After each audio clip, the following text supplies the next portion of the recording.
Well, hello, everyone. It's so great to see so many different people from so many different locations all around the country. My name is Reverend Susanna Tuttle, and I'm the director of North Carolina Interfaith Power and Light, one of the organizations that makes up the Breathe Again Collaborative. And we were speaking earlier just about how wonderful it is to work with so many great organizations that allows us to reach many different demographics of people around the country. And we come together in shared values and visions about how to protect the people and places that we love. So we're really excited to announce our new website, Breathe Again Collaborative. And you can see this is our homepage here. Healthy Air is Healthcare. And this collaborative of 7 organizations includes the People's Justice Council, Mothers and Others for Clean Air, United Women in Faith, North Carolina Interfaith Power and Light, Alabama Interfaith Power and Light, GASP, and Elders Climate Action. And we're all working together to advance understanding and advocacy at the intersection of air pollution, climate change, and health. Our mission is to advance understanding and advocacy at the intersection of air pollution, climate change, environmental justice, and health. We work to connect communities at the national and local level with resources that can help mitigate environmental injustices and improve health outcomes. And our vision together is for a world where all communities can thrive and lead healthy lives because they are breathing clean air where they live, play, work, and learn. So again, thank you so much for joining us. We're going to have a really interesting presentations and exciting opportunity to ask questions. The title of today's event, as you know, is Breathe Easy, Efficient Buildings and Healthy Air. And it is my great privilege to introduce our 2 speakers, beginning with Jerry Lawson. Jerry is a national manager for Energy Star for small business and congregations with the U.S. Environmental Protection Agency. Previously, Jerry served as executive director for conservation, customer service, rates, and forecasting at the Lower Colorado River Authority, which generates electricity for cities and rural electric co-ops and provides water for agriculture in the 30,000 square mile service area surrounding Austin, Texas. He's also previously the director of the City of Austin Resource Management Department, which successfully substituted energy efficiency to prevent construction of a new 500 megawatt coal-fired power plant. He also has been Deputy Director for Conservation and Renewable Resources at the Arkansas Department of Energy. And finally, his education includes a Master of Public Affairs degree from Arizona State University and a BA degree from the University of Arkansas. So we're really excited to have Jerry here. Jerry has become a very close friend to the Breathe Again Collaborative and to many of us across the country doing this work. After Jerry presents, we're going to have Stephen Geusman, who has spent 25 years as a home remodeling and energy services contractor. Stephen was trained and certified in the Home Energy Rating System, HERS, Energy Star Homes, Earthcraft Homes, and realizing that the techniques for fixing a home were relatively simple, a lot of caulk and foam. He's been teaching home energy renovation in clinics and workshops for 15 years, which have resulted in the WERiSE program, and that WERiSE stands for Weatherize Every Residence in the Southeast, WERiSE program for the People's Justice Council. So I will go ahead and hand over the baton to Jerry, who is going to share a presentation with us, and then he will hand it to Stephen. And we ask that you use the chat box is great for making comments and introducing yourself. But if you have questions for Jerry and Stephen, I will be closely monitoring the Q&A box. So if you're able to use that, that won't get lost in all of the chatter of the chat box. But we'll also have our eyes on the chat box as well. So we really look forward to a rich discussion after our presenters have a chance to share their remarks. So Jerry, I'll pass it over to you. Thank you, Susanna, and I appreciate everyone's time today. And I'll close with my email address for follow-up. We've been working with the faith community since the mid-1990s. We started small business under congressional orders, and no sooner has we started working with small business than congregations joined that program. So we created a completely parallel and specifically designed for faith communities program. I'll talk some about our primary tool, Portfolio Manager, in which any facility can create a baseline on its energy use. And when they do that, they will see immediately how their facility rates in terms of energy efficiency on a 1 to 100 scale compared to similar facilities, worship facility to worship facility, K-12 school or hospital to hospital, et cetera. The greenhouse gas emissions of the facility will be calculated. I'll explain more about that in a moment. And then we have other tools and training and technical support. Ultimately, we like to recognize the success. So why focus on buildings? Well, they're responsible for about 45% of the United States CO2 emissions. They also are generally fairly wasteful. On average, about 30% of the energy that a facility pays for is not useful, it's wasted. Now, the good news is for no cost to very low cost, about 10% of this can be recovered, and the other savings can be done on an internal rate of return or simple payback basis. I do want to recognize my colleagues at the Indoor Air Quality Program in deference to the interest of everyone here. We just celebrated Indoor Air Quality Week. Clean Air Month is upon us. And I wanted to point out that climate change can have direct impacts on indoor air. We're just starting to hear again fire season in Canada. We've had some of the worst smoke in the United States from fires from the West Coast to the East Coast. Climate change causes flooding. You don't have to have floods to have mildew problems and interior healthcare problems, but it doesn't help. More at this URL address, Indoor Air Quality. We have a lot of tools and resources to learn more about indoor air, and we have specific information on homes, schools, offices, and large buildings. Further tools at the Indoor Air Quality page. And again, here's the URL address at the top, and you'll have the slides when we're done. A lot of you probably know about airnow.gov. I remember using this when we were getting a lot of the smoke from forest fires here on the East Coast. I took this reading at 6 o'clock yesterday here in essentially the Washington, D.C., Northern Virginia area. And we were doing well at that point. Environmental impacts from Energy Star. We've been around since 1992. That's why about 95% of Americans know this little blue and white label in the bottom right. We are in existence to prevent pollution in a voluntary manner, but to do that, we look at the dollar impacts, and there are huge impacts on public health from energy efficiency. And the URL underlined at the bottom gives you detail on all these impacts I'm showing you. The market value of Energy Star is about $100 billion. About 750,000 Americans are earning their living either manufacturing or installing Energy Star certified products. It's about 35% of all energy efficiency jobs. The typical home can save about $450 with Energy Star equipment and guidance. And since '92, about 500 billion has been saved by Americans.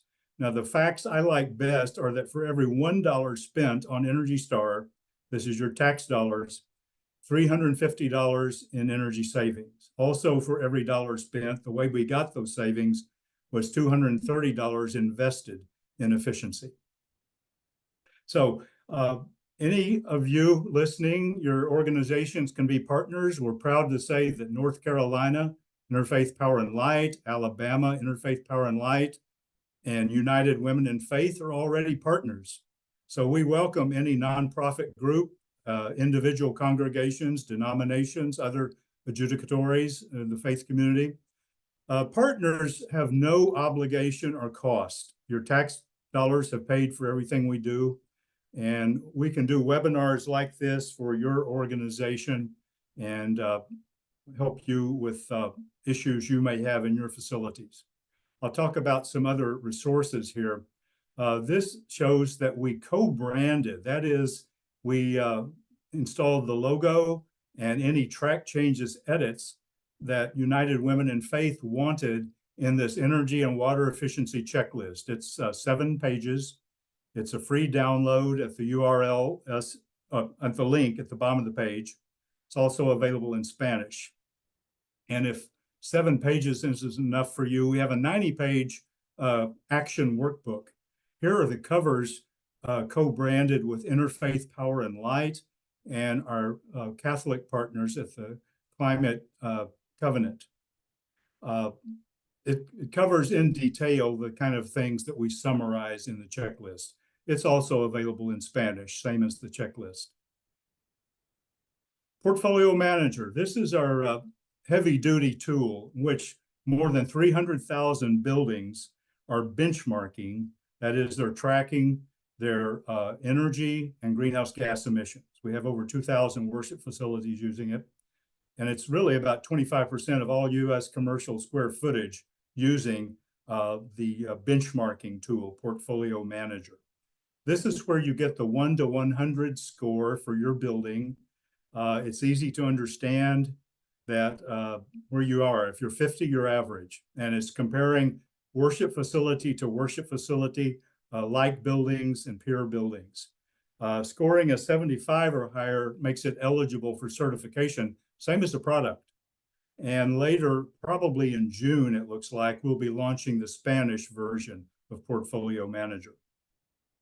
What it's doing is assessing the whole building. It's not prescriptive. It's not going to tell you what to do. That's what the checklist and the action workbook are for.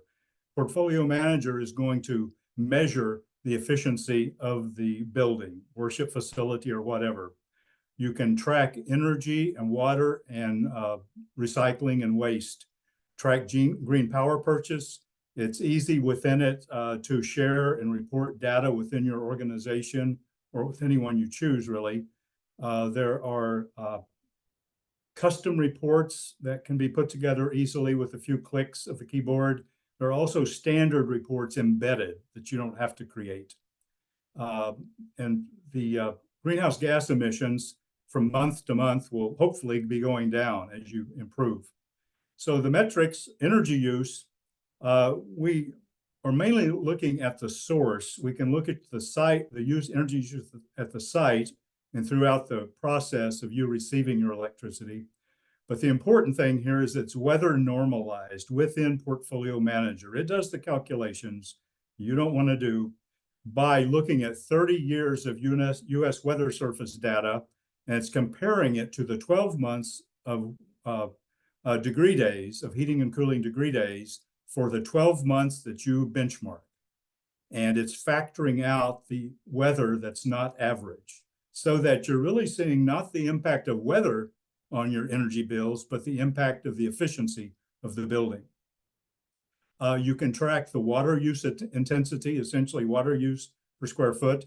There is not a score available for worship facilities or any building except multifamily at this time. You can also track your waste intensity if you're tracking waste and recycling. And then there's the 1 to 100 score. Then it's within Portfolio Manager that you can get the certification. And your greenhouse gas emissions are shown there. What happens, again, with your zip code, same as the weather normalization is by zip code. Your zip code also looks at EPA's database called eGrid, in which the utility serving you has to tell EPA the emissions factor, that is the pollution per kilowatt hour. Again, a calculation you don't have to do, but Portfolio Manager will calculate your greenhouse gas emissions, not on a national average, but on your kilowatt hours for your building multiplied by the emissions factor in eGrid for your for your utility. This is just a screenshot showing what some of the reports can look like. They're colorful and easy to understand. These are standard reports. You can also decide that you may want something specific. We have a very strong training center. We do weekly live webinars like this one. We have a lot of 3 to 7 minute training videos on YouTube. They tend to be largely on Portfolio Manager, but we do webinars and trainings on all kinds of things like electric vehicle charging, solar power, solar batteries and banks. We have our sister program at our water program, WERiSE, does programs as well. We have a lot of PDF training guides, 2 to 5 or 8 pages that you can download. Slides like this show are there. And then we're especially proud of our help desk. It's highly rated by users, and the link to the help desk is here at EnergyStar.gov training. So for worship facilities, we're really proud of our partners. We have about 500 per year that are eligible for certification, but to date, we only have 136 certified because we require, for the integrity of the certification, that an engineer or architect has to verify the data. We're launching, and I'll show you, we have this online now. With your zip code, you have a finder for licensed professionals, for architects and engineers. You may want to, you can take a look anytime, but we're relaunching this in a few weeks. We're doing a lot of outreach to these architects and engineers to specify who will do the data verification at no cost to nonprofits. So when your score is 75 or higher, if you want to let me know, we'll help walk you through it.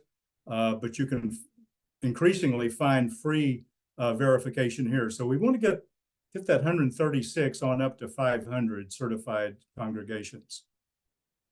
In September, we're launching Next Gen certification.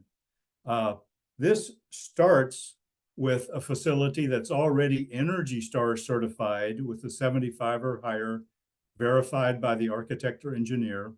And I should mention here, the architect and engineer can come from your own congregation. They can be the brother or sister-in-law of somebody in the congregation. We trust the integrity of their signature and professional stamp. So if you can find free verification from a friend in the community, that's great. And we have other ideas for finding free verification. So once the building is certified, starting in September, if they can obtain at least 30% of their total energy from renewable sources, that's the next step for Next Gen certification. Then ultimately, we're looking for the greenhouse gas emissions intensity to be within a specified level that will be normalized as well with the building. So we'll offer a webinar on Next Gen certification this summer. It will be recorded. There'll be more information, and it's easy enough to find. EPA has a lot of other resources for sustainability and air quality.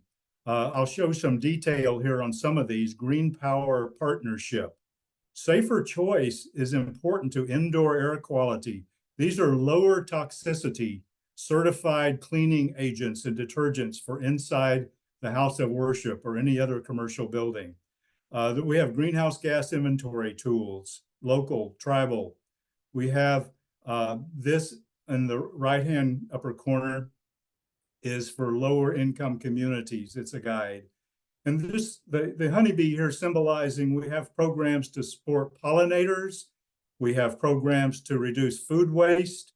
I mentioned WaterSense, our water efficiency program. And then with a zip code, the environmental justice screen can help identify environmental justice issues in your area.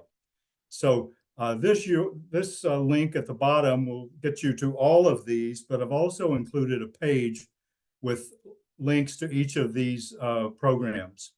And here's another one that, well, here's Green Power Partnership. I recommend the toolbox. This will help walk you through the economics of solar, the considerations, contracting, how to pursue solar or wind in your area. And this one is very important, I think, especially to this group. Supporting healthy houses of worship. This contains information on asthma triggers, drinking water. Your facility may be near traffic and get particulate matter from vehicle idling and stoplights. Carbon monoxide, radon, indoor air quality, ventilation, mold and moisture control, pest management, and looking for grants and federal assistance. So Healthy Houses of Worship is a great guide you can download free today right here. This is another one, particularly for urban congregations. This is about stormwater runoff. In many local communities, you may be faced with a fee for stormwater runoff, and it's something you want to prevent as much as possible. So this is a free download guide that can help with stormwater runoff issues, and a lot of that is innovative plant materials and using native plants. So once again, here's the Buildings Help link. This is on certification. This is Portfolio Manager 101 training. You can go right straight to the training page. And I invite you, if you have questions, this is my email address. I welcome email. If your organization would like a webinar or just an informal tech support online meeting, we can do that. So at this point, I will stop sharing and turn it over to Stephen. That is great. And I think because of the questions that came in while you were speaking, I'm going to have one of them be put on hold for the discussion time, which is a question about heat pumps, buildings, and water heaters. So we'll talk a little bit more broadly about that. But another question came in that is directly, I believe, for the Energy Star certification project of, can we use a retired civil engineer? As long as, well, the engineer needs to have an active license, but I would certainly get that retired civil engineer involved, and I can have a chat with that person as well. I bet they know someone who's got an active license, but that retired civil engineer can help you quite a lot. Okay, that's great. And as you know, in North Carolina, we work a lot with retired engineers for our energy savings analysis program as well. So that's fantastic. Well, we'll get more back into the discussion. We'll talk about heat pumps, all sorts of fun things, water heaters, but we're going to pass it over to Stephen for his presentation, and then we'll get into an open discussion. Thanks.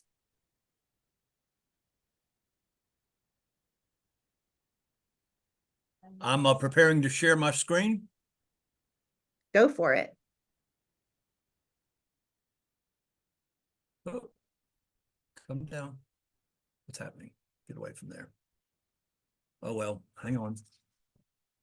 Got to let the bar get off. My wife cautioned me about this. There we go. Okay. So I'm Stephen Geusman. I'm the technical director of the WERiSE program. That's a program from the People's Justice Council and the Alabama Interfaith Power and Light. WERiSE stands for Weatherize Every Residence in the Southeast. But we're not just about weatherizing homes. We're about building a movement of home energy renovation by teaching communities how to do it for themselves. So I realize I'm kind of preaching to the choir here, so I'll give this short shrift. I want to eliminate the view on the side of my box. How do I do that?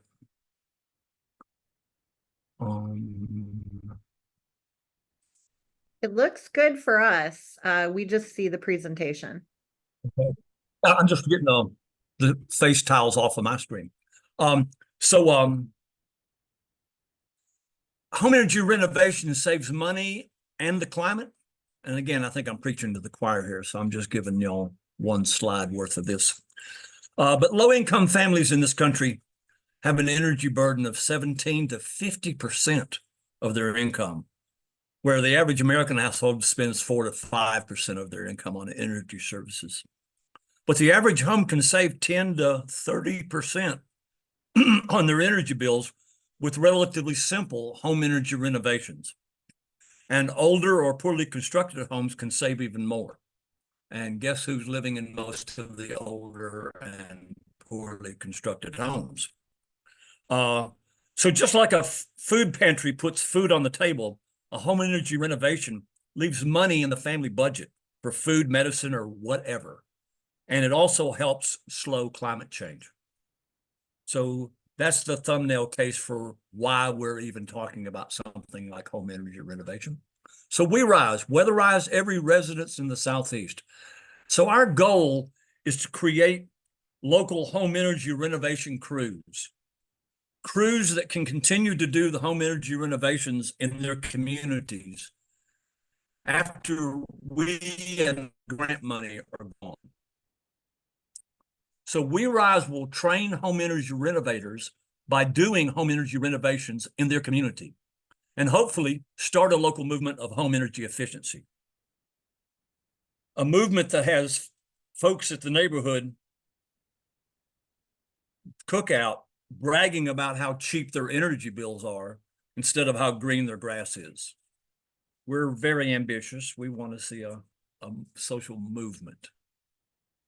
So in creating a social movement, reaching a tipping point creates a snowball effect. And a key to creating a snowball effect is networks. So to reach a tipping point for social change, it turns out redundancy is more important than reach. And what that means is it's better to concentrate your limited resources on special places in a network rather than spread your limited resources over a larger area. And what's the most established and accessible networks in most communities? Churches and other community-based organizations. So the WERiSE strategy is to work with local churches to find and train local folks by doing home energy renovations in their community. A caveat here is in order that unfortunately, WERiSE as it's currently constituted only works for homeowners. We have a serious need in our society for a program directed to renters, an energy efficiency program. But that unfortunately is probably going to take some government action to create the incentives for landlords to do this kind of work. So with that caveat, we'll proceed to be talking about how the WERiSE program works, and again, works for homeowners. We come into a community by doing a home energy workshop. We're sponsored by a local church or community-based organization, and we typically do a home energy clinic in the morning, which is a sit-down presentation with lots of props. And I'm going to give you a very brief version of that clinic following this with what time we have remaining. And then in the afternoon, we break and do a hands-on training, often in the church or the community facility where we had our morning meeting, but also sometimes in a home.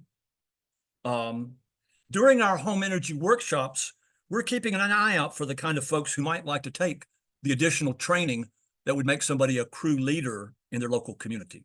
So in the near term, we're teaching people how to do this for themselves and fixing a home and a church as we go, ultimately with an eye to find the key individuals in the community who could be trained to carry on this work with our support from afar. Where I got all my training, South Face Energy Institute. In the early 90s, as I was starting to accept the fact that swinging a hammer was the next big thing for me, I started taking classes at South Face. I was one of the region's first certified home energy raters. I took classes in Energy Star. I was certified in the South Face Energy Institute's Earthcraft House program. And everything I'm presenting to you here today is in the public domain. A lot of the government documents about these sort of things were actually written by South Face Energy Institute. And in fact, I began my presentations back 15 years ago, 20 years ago now, by using the Earthcraft materials. And in fact, this very presentation still has the Earthcraft logo in the lower corner because I've never taken the time to figure out how to get my own background.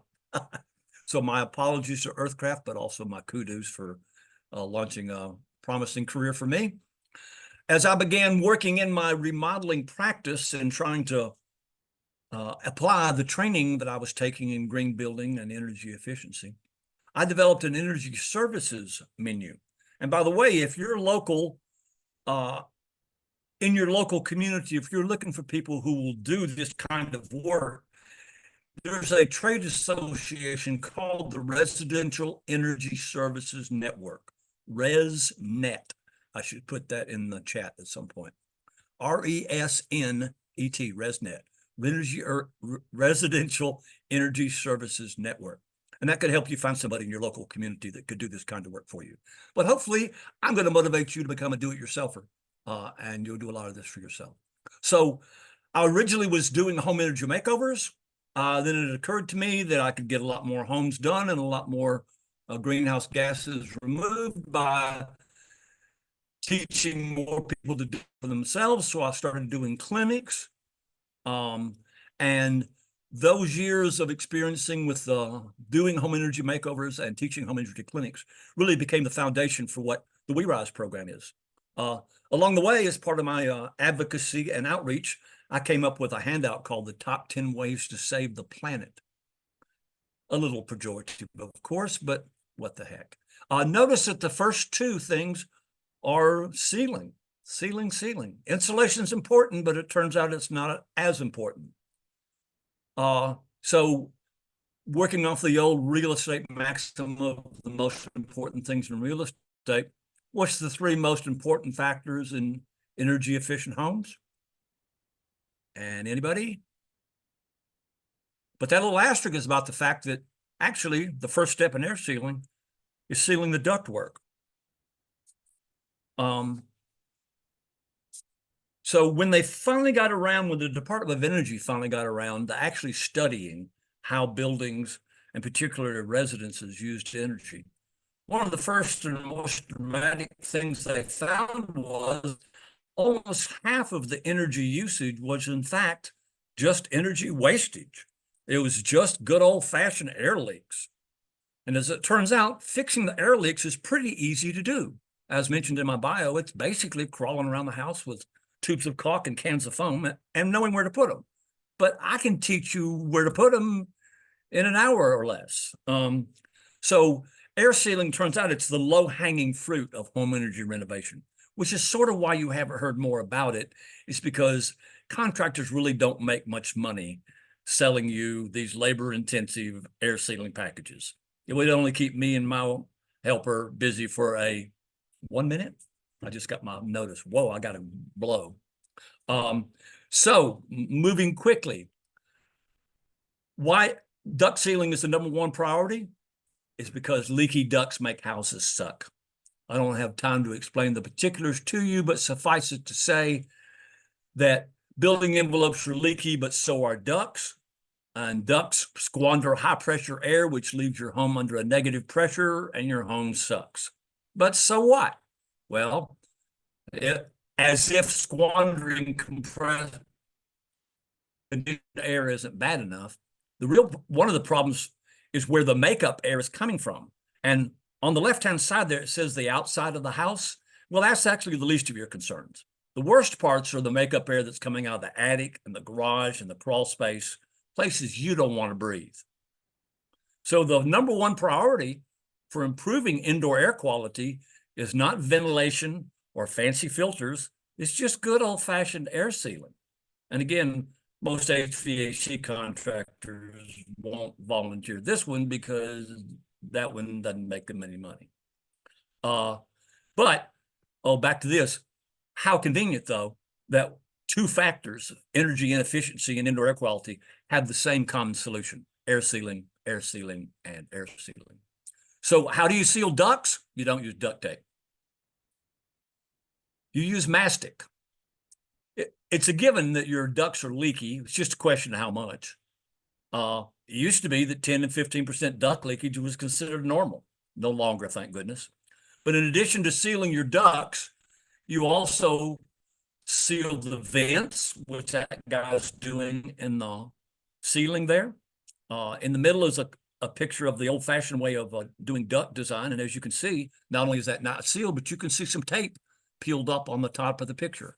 And that's because tape just won't seal a joint like that. But mastic will, tub of goo. But you'll learn more about that if you ever invite me or read some of the many government publications. But you also proceed around the house discovering all the little cracks, like behind every switch plate and every outlet. See that crack right there? You add all those up and it comes up to almost a square inch per fixture. And how many outlets do you have in your home? How many switches? On the right is the solution that's done with a latex foam and or caulk. You don't normally pull the switch or the outlet out of the box, but you get the idea. Other air sealing measures around the house, attic access. It's actually an exterior door in the worst possible place, but it's not weather sealed, not insulated, but lots of little things like that that you will learn. But the real takeaways from this time together here is, first off, that leaky ducts make houses suck, and you can fix it in a few hours on one weekend. This is not rocket science. It's easy to do. And the second one is, with limited resources, and who doesn't have limited resources, redundancy is more important than reach, i.e., it's better to concentrate your resources on a relatively small geography in hopes of reaching that cherished tipping point of social norms so that you too can be the author of a social movement in your neighborhood. Thank you very much. Oh, I got one more for you. Stephen, before, Resources. oh, yep, and in the great, and there's your contact information. Also in the question and answer section, just since you have your slides up right now, someone asked if you could possibly show the slide again showing the 3 factors. I don't know which slide that is, so I apologize. The top three factors of a home energy efficiency. Yeah, that's that one. I think so, which was air sealing, and air sealing. Yeah, the beauty of the air sealing is it's easy to do, it's easy to teach, it's not messy, and it's truly the low-hanging fruit. I really came to a lot of my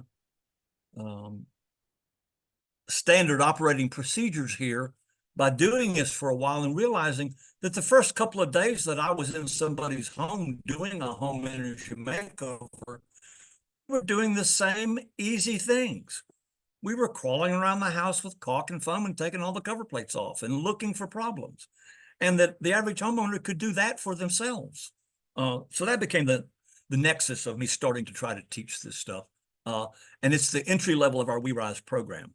We eventually want to train folks in given communities to have a trained eye and be able to go into these homes and look past the low-hanging fruit and see larger issues, because many homes do have warranted working in the shadows or in the attic or such. But our first entry is just to come into the community and teach folks how to do the easy stuff. And that alone sometimes can make as much as a 10 to 15% difference in your energy bill. Awesome. Well, thank you so much. And we're going to bring both Jerry and Stephen back. So let me try and close this and turn on my camera as we do this, and we can spotlight, and then I'm going to spotlight Stephen, and I'm going to spotlight Jerry. There he is. So Jerry did first of all, great presentation. I am so glad we're doing this, especially with National Clean Air Month, and it's so important that we remind ourselves, as someone who does a lot of work in the faith-based air arena, when we talk about caring for creation, I always remind folks that the best place to start is caring for that which we created, which is the built environment. And so we need to protect the natural world, and we've created all of these habitats for ourselves that require our attention. So Stephen, I appreciate the motivation for me to maybe try a little bit harder on my own to do things around instead of just wait for my husband to do it all. But also all of the incredible resources, Jerry, that you have offered us. And I want to direct folks first to, if you didn't get a chance during the presentations to take a look at the Q&A section down on the bottom of your toolbar, you can go over and see that Jerry was able to answer a number of questions, including really good resource links. And so those resources are there for you, and we will be compiling all of those and sending them out with the recording as well. And I don't see any open questions as of right now. So do feel free to drop any question that you have into the Q&A box, and we'll try to get to those. Okay, and Ilka says there are 3 questions in the chat. So let me try and navigate that. I will scroll back. Okay, here is a question. What sealer do you recommend for outlets? Caulking for foam? If foam, what type? The foam is actually hard to find because most home places don't carry it anymore. It's made by DAP, which is one of the big manufacturers, all kind of caulk and window glazing and stuff. So it's available online. It's hard to find in the local stores just because they weren't selling enough of it to keep it stocked. I recently just bought 2 cases of it from Home Depot so I could give it away. It's a latex foam, which makes it fundamentally different than the great stuff foam, which is hard or polyurethane foam. The hard foam's good for using in the crawl space in the attic, but it's not very good to come indoors. It's not well domesticated. It can make a mess and cause problems. So ideally the latex foam, if you're willing to go online for DAP, Tex, D-A-P, and try to find it, or caulk works okay. The general rule is if it's too big to caulk, foam it. If it's small enough, caulk it. But they also make these little foam insulated pads that go behind outlet covers and switches. My recommendation is I'm basically a suspenders and belt guy. The single biggest overhead of doing any of this is getting a screwdriver and taking the time to take the screw out. Once the screw's out, do both. Put the foam in there and put the foam gasket on it, right? So you can find the foam gaskets at Home Depot and Lowe's. That's all over the place. And you can ask them about the latex foam, so maybe they will start stocking it again. But caulk works, but don't try to use great stuff foam behind outlets and switch plates. You'll probably be sorry. Okay, and then on that line, and then I'm going to move to Jerry because I have a question for Jerry. We also have a question about if you have a good source for door sweeps. They make perfectly good door sweeps at Home Depot and Lowe's, so I've never needed the resource to look any further than that. They have a variety of them. The fiber ones tend to be a little better than the rubber just because the rubber fatigues and eventually breaks if it's doing its job. But for a door sweep as well as for weather stripping, it has to be deformed. Putting a door sweep on, it's easy to install one that actually doesn't do it. It looks good, but unless it's being deformed by you shutting the door against a threshold, it's not doing you any good. Same thing for the weather stripping that you can apply. Unless your door takes a little bit of effort to latch the door, the weather stripping is probably not doing you any good. But they have a good selection of weather strippings, and they have door stop that comes with this nice plastic covered foam door stop that's on all the modern doors now.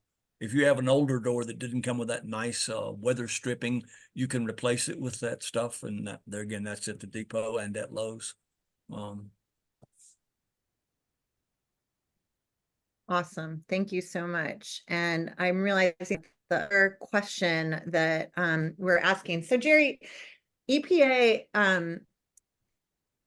your presentation always give me so much information, so many resources. And as people are wanting to become advocates in support of the information that you have, I know that United Women in Faith dropped into the chat a co-branded material so that they can speak directly to their constituents. So talk a little bit more about that. I think we'd love to do that with our Breathe Again collaborative, or just, share with us how folks can feel closer to EPA and Energy Star than just on necessarily the consumer end.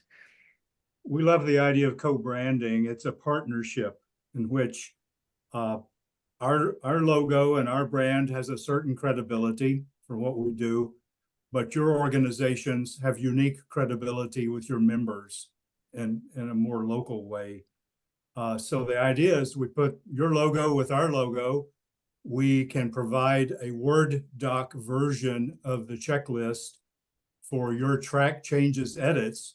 So you can put links to your unique resources, perhaps your mission statement, anything that's meaningful to your organizational members. And we accept your track changes, put it in we make it all a PDF, send it for your approval. And when we're all done, you have it, you own it. You will also have the final Word doc so that you can update it anytime you like. So if you, sorry, if you would like to co-brand, you have my email address. Just shoot me an email. What we will need is a good quality logo that you would like used. And we can put multiple logos, depending on what your collaboration is. And we can provide you a Word doc version of, in this case, typically we would be co-branding the checklist for worship facilities. But I saw, I think, a question about K-12 schools as well. So we can do that too. I put a link in the chat to download the checklist, the generic checklist for worship facilities. But that's kind of where we start, and we co-brand from there. At the same website, there's the generic, well, I won't even send you, I would say, hold off on K-12, we're updating that. So, but there are other checklists for other facility types there. I did note in the chat, Elder Climate Action's doing an electrification webinar, and that I applaud that. We will be working on what we're calling an electrification roadmap this summer. And I don't have an estimated time of publication, probably September or thereabouts, but we're trying to put together, just on the order of our checklist, some summary guidance on electrification. So that's yet to come. And again, anyone is welcome to join. Energy Star as a partner, no cost, no obligations. There is a letter of agreement that we need you to complete online and have your appropriate leadership sign it and submit it online. But that's about all there is to partnering with us. That's fantastic. I mean, it's, as we know, the most trusted brand in the world, right? And so to recognize that it's something that we can be a part of, that just isn't out there, but that around communities, how we do our advocacy and our education is just really exciting. We do have a couple questions that came in to the Q&A section again. One, I'm sure, is on lots of people's mind. Is there a clear, easy path to IRA funding for houses of worship to help offset HVAC improvements? And then a comment of, at our home, we had $15,000 in IRA tax credit for 2023 with a little help from an accountant. So what are some of those opportunities? It's not easy to do at the moment. I had a wonderful email from colleagues and friends at the Environmental and Energy Study Institute. So I recommend everyone EESI.org. EESI was created by Congress, 1984. They do briefings for Congress that are open to the public. They also have a great free e-newsletter, and they recently sent a summary of IRA for nonprofits. So Susanna, Ilka, Jerry, I will send that to you all and Stephen and ask you to forward to everyone else. It's an email that I need to go find and send everyone, but it's really a nice piece. Also, I did put in the chat energy at energystar.gov. If you look for tax credits, there is our guidance on tax credits as to what equipment is available, what the tax credit is, and how to pursue that. Really helpful. I know we're all trying to navigate that together. There's a comment here as well, and you can probably build on it, and both of you could speak to it. It says, our utility wants to apply smart meters to homes to measure residential use. So it doesn't have a question applied to that, but love to hear your thoughts on that. Go ahead, Jerry. Well, okay. I think it's a good thing. It is a prerequisite, for example, for solar, to have some type of smart metering. It's going to save the utility and theoretically the customer money on reading meters. It's probably going to become standard in the future. So you may want to contact customer service for your utility. They may have some information online to tell you more about it. There conceivably could be some incentive to help install a smart meter. That depends on the utility. So and if you have any more specific questions, feel free to email. We'll respond. Great. I have one more question, but Stephen, did you have a comment on smart No, metering? not really. Not about smart meters. I assume that they are the coming thing and will eventually be good for us. We have such an adversarial relationship with our utility locally that it's hard for me to pay any attention. Well, I'm really down. I'm really down to the grassroots of what we can I do had for solar ourselves. panels installed on my home here in Virginia in February 2023. It was June 2023 before the utility allowed them to be turned on. Well, I've been yeah, off the grid here in North Alabama for almost 30 years. Good. But Alabama Power is finally being sued with a class action suit because we have some of the worst solar power policies in the country, literally. And they even charge you for the privilege of daring to produce your own electricity.